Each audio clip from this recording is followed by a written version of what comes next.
এই দায় একমাত্র আপনার। নাটক করা বন্ধ করুন। আপনি মেট্রো রেলে গিয়ে কাঁদেন, হসপিটালে গিয়ে কাঁদেন, সব জায়গায় গিয়ে কান্না করেন, আমাদের সমস্যা নেই, কিন্তু নাটকবাজি করবেন না, দায় এড়ানোর চেষ্টা করবেন না। আপনাকে দায় নিতে হবে। আপনি রাষ্ট্রের প্রধান ছিলেন। ছাত্রদেরকে হত্যা করেছে কারা? আপনার পুলিশ বাহিনী। শিক্ষার্থীদেরকে হত্যা করেছে আপনার র্যাব বাহিনী। শিক্ষার্থীদের উপর হেলিকপ্টার গুলি চালিয়েছে আপনার র্যাব বাহিনী, আপনার বিজিবি। আপনাকে অবশ্যই এর দায় নিতে হবে। প্রিয় দেশবাসী, বাংলাদেশের প্রধানমন্ত্রী এতগুলো মানুষ হত্যার পরেও যে নাটক শুরু করেছেন, আমি আজ সেই নাটকের উত্তর দিতে চাচ্ছি। উনি গতকালকে বলেছেন, খুব আফসোস করে বলেছেন, এতগুলো মানুষ মারা গেল, এর দায় কার? আমরা ছাত্র সমাজ স্পষ্টভাবে বলতে চাচ্ছি, এর দায় একমাত্র আপনার। প্রধানমন্ত্রী একমাত্র আপনার। আপনি যদি মনে করেন বারবার মানুষকে হত্যা করে, ছাত্রদেরকে হত্যা করে আপনি পার পেয়ে যাবেন, তা হবে না। আপনাকে অবশ্যই এর দায় নিতে হবে। কারণ আপনি চাইলেই এই ক্লাস পড়ার আগেই বৈষম্য বিরোধী ছাত্র আন্দোলনের সাথে সমাধানে আসতে পারতেন। আমরা কি চাইছিলাম? কোটা সংস্কার চাইছিলাম। আপনি কেন আমাদের সাথে বসেন নাই? আমরা 1.5 মাসের মতো রাস্তায় আন্দোলন করছিলাম, কোনো সংঘাত হয় নাই। আপনি যখন থেকে সংঘাতের উস্কানি দিয়েছেন তখনই সংঘাত হয়েছে।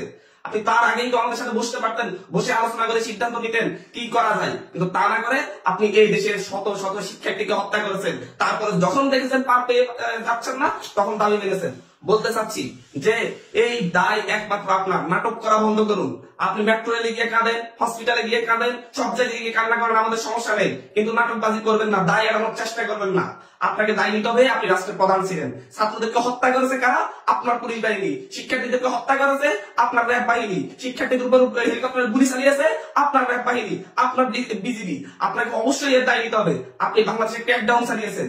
আপনি ইন্টারনেট সেবা বন্ধ করে দিয়েছেন। ইন্টারনেট সেবা বন্ধ করে আমাদের কোনো নিউজ পেতে দেন নাই, আমাদের উপর আন্দোলনের কোনো কন্ট্রোল রাখেন নাই। আমাদের উপর আন্দোলনের কন্ট্রোল থাকলে অবশ্যই এত মানুষ হত্যার শিকার হতো না, তারা অবশ্যই শান্তিপূর্ণভাবে আন্দোলনে থাকতোই, কিন্তু আপনি তা করেন নাই। ইন্টারনেট বন্ধ করে দিয়ে গণহত্যা চালিয়েছেন। এর জন্য আপনাকে দায় নিতেই হবে, অবশ্যই নিতে হবে।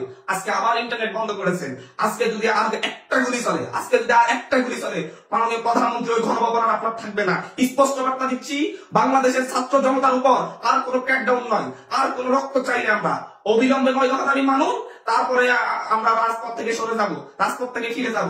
স্পষ্ট কথা বলতেছি, বাংলাদেশবাসীকে বলবো, আপনারা সবাই ঐক্যবদ্ধ হয়েছেন, আরো ঐক্যবদ্ধ হোক। আশপাশে সবাইকে ঐক্যবদ্ধ করুন। আমরা এই খুনিদের বিচার না করে রাজপথ ছাড়ছি না। ধন্যবাদ সকলকে।